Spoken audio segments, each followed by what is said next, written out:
અહીં આવી ગયા છીએ ધણીધાર પગે લાગવા. આજે પૂનમ છે એટલે બધા એવા છે. જો આ છે મંદિર,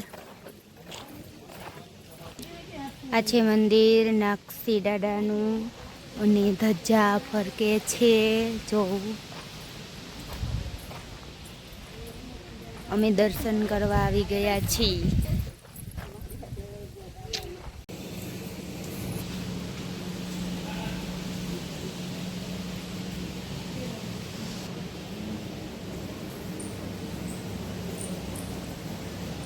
કેટલી મજા આવે છે.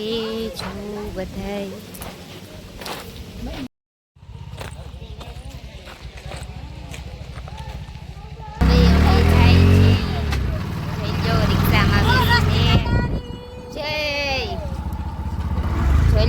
પાછળનું ગેટ બહુ મસ્ત છે.